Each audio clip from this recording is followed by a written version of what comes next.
Assalamualaikum warahmatullahi wabarakatuh. Perkenalkan, nama saya Nafisatun Nabila, NPM 2042-30223. Di sini saya akan membahas tentang perbedaan dan perubahan kurikulum 1947 hingga kurikulum Merdeka.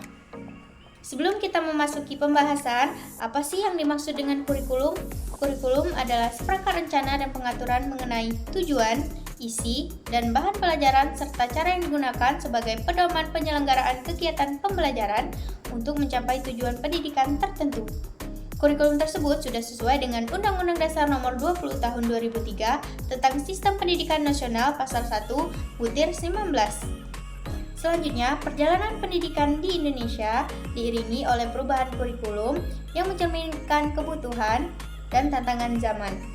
Mari kita bahas bagaimana kurikulum telah berevolusi dari kurikulum 1947 hingga kurikulum Merdeka. Yang pertama, kurikulum 1947 yang disebut juga dengan Rencana Pembelajaran. Kurikulum ini muncul setelah Indonesia merdeka pada tahun 1945. Kurikulum ini juga merupakan upaya untuk menghilangkan pengaruh sistem pendidikan kolonial Belanda dan membangun sistem pendidikan nasional yang baru.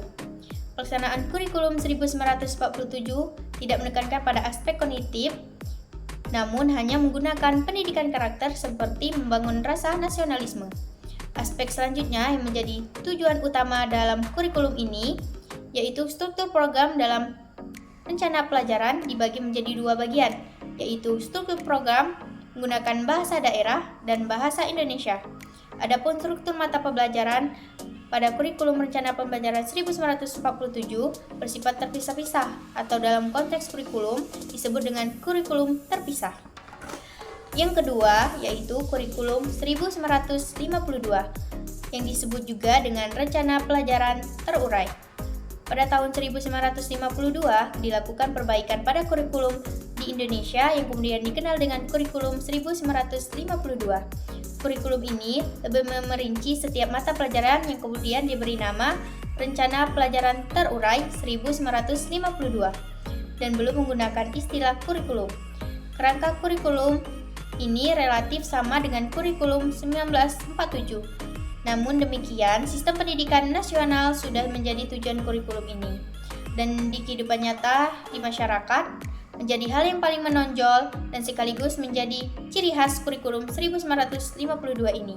Dalam konteks rencana pelajaran terurai, mata pelajaran diklasifikasikan dalam 5 kelompok bidang studi. Yang pertama yaitu moral, yang kedua kecerdasan, yang ketiga emosionalistik dan artistik, yang keempat keterampilan, dan yang kelima jasmani. Yang ketiga, kurikulum 1964 yang disebut dengan rencana pendidikan. Kurikulum di Indonesia pada tahun 1964 mengalami penyempurnaan kembali. Konsep pembelajaran aktif, kreatif, dan produktif menjadi isu-isu yang dikembangkan pada kurikulum ini. Konsep tersebut mewajibkan setiap sekolah membimbing anak agar mampu memikirkan sendiri pemecahan-pemecahan masalah terhadap berbagai masalah yang ada. Dengan demikian dapat dipahami bahwa konsep kurikulum pada era ini lebih bersifat bagaimana peserta didik bersikap aktif, kreatif, dan produktif untuk menemukan solusi terhadap berbagai masalah yang berkembang dan ada di masyarakat. Yang keempat, kurikulum 1968. Sifat politis melekat erat pada awal munculnya kurikulum ini, mengganti kurikulum 1964 yang dicitrakan sebagai hasil dari pemerintahan Orde Lama. Jika dilihat dari aspek tujuannya, upaya untuk meningkatkan rasa cinta tanah air, kuat dan sehat jasmani, mempertinggi kecerdasan dan keterampilan jasmani, moral, budi pengerti, dan keyakinan beragama lebih ditekankan pada kurikulum ini.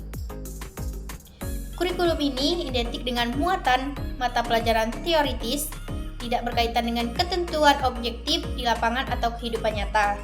Adapun metode pembelajaran yang digunakan dalam kurikulum ini sangat tergantung oleh ilmu pendidikan dan psikologi pada akhir tahun 1960-an. Yang kelima, kurikulum 1975. di mana kurikulum ini merupakan kurikulum yang bersifat sentralistik atau dibuat oleh pemerintah pusat dan sekolah-sekolah hanya menjalankan. Kurikulum 1975 berprinsip dan bertujuan dari pendidikan harus efektif dan efisien.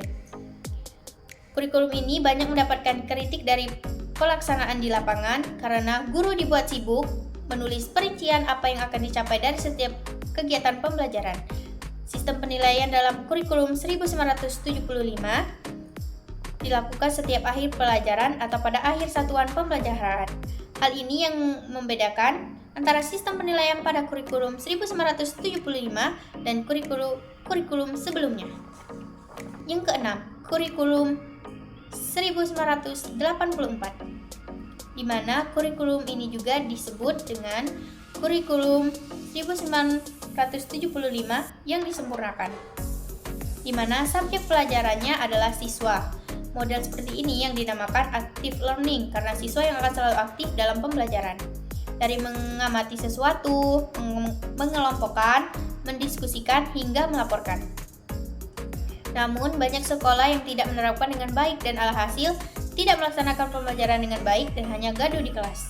Yang ketujuh, kurikulum 1994 yang disebut dengan kurikulum mata pelajaran terpisah, di mana kurikulum 1975 dan kurikulum 1984 dipadukan menjadi kurikulum 1994 ini, di mana kurikulum dilaksanakan sesuai dengan Undang-Undang Dasar Nomor 2 Tahun 1989 tentang Sistem Pendidikan Nasional. Tujuan pengajaran kurikulum ini yaitu lebih pada materi pelajaran dan keterampilan menyelesaikan soal dan pemecahan masalah. Tujuan dan proses kurang berhasil dipadukan karena muatan nasional dan muatan lokal sangat banyak porsinya. Materi muatan lokal disesuaikan dengan kebutuhan daerah masing-masing, misalnya bahasa daerah, kesenian, keterampilan daerah, dan lain-lainnya. Akhirnya, kurikulum 1994 menjadi kurikulum yang super padat dan hasilnya kurang bagus. Yang kedelapan, kurikulum 2004 yang disingkat dengan KBK, yaitu kurikulum berbasis kompetensi. Adalah suatu konsep pendekatan strategi kurikulum yang menekankan pada penguasaan berbagai kompetensi tertentu. Peserta didik tidak hanya menguasai pengetahuan dan pemahaman, tetapi juga keterampilan, sikap, minat, motivasi, dan nilai-nilai agar dapat melakukan sesuatu dengan penuh tanggung jawab. 9. Kurikulum 2006 yang disingkat dengan KTSP. Kurikulum 2006 inilah yang biasa dikenal dengan kurikulum tingkat satuan pendidikan dan diperlakukan sejak Undang-Undang Nomor 20 Tahun 2003 tentang Sistem Pendidikan Nasional yang kemudian dijabarkan dalam Peraturan Pemerintahan Nomor 10 Tahun 2003 yang bertujuan agar guru dituntut mampu mengembangkan sendiri silabus dengan penilaian sesuai kondisi sekolah dan daerahnya. Secara umum, tujuan kurikulum ini adalah untuk memandirikan dan memperdayakan satuan pendidikan melalui pemberian kewenangan kepada lembaga pendidikan, sekaligus mendorong sekolah untuk melakukan pengambilan keputusan secara partisipatif. Yang ke-10, kurikulum 2013. Kurikulum 2013 lebih menekankan pada pendidikan karakter. Implementasinya, pendidikan karakter diintegrasikan dalam seluruh pembelajaran pada setiap bidang studi. Cirinya khusus kurikulum ini yaitu penilaian berbasis pendidikan karakter, pembelajaran berbasis tematik, dan guru sebagai fasilitator. Artinya guru dituntut untuk memahami karakter peserta didik agar dapat memberikan kemudahan belajar bagi mereka. Kurikulum 2013 hingga saat ini masih berlaku dan diterapkan di sekolah-sekolah Indonesia. Yang terakhir, kurikulum merdeka. Kurikulum merdeka adalah pendekatan pendidikan yang memberikan kebebasan kepada siswa untuk menggali potensi dan minatnya secara lebih luas. Tujuan kurikulum ini mewujudkan pelajaran yang bernalar kritis, kreatif, mandiri, beriman, bertakwa kepada Tuhan Yang Maha Esa, dan berhak mulia. Di dalam kurikulum ini terdapat proyek untuk menguatkan pencapaian profil pelajar Pancasila, serta proses pembelajaran lebih berpusat pada peserta didik.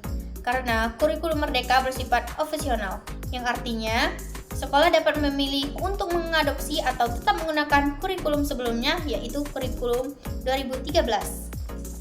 Oke, mungkin itu saja penjelasan singkat tentang perbedaan dan perubahan kurikulum 1947 hingga kurikulum merdeka saat ini. Sampai jumpa di video selanjutnya.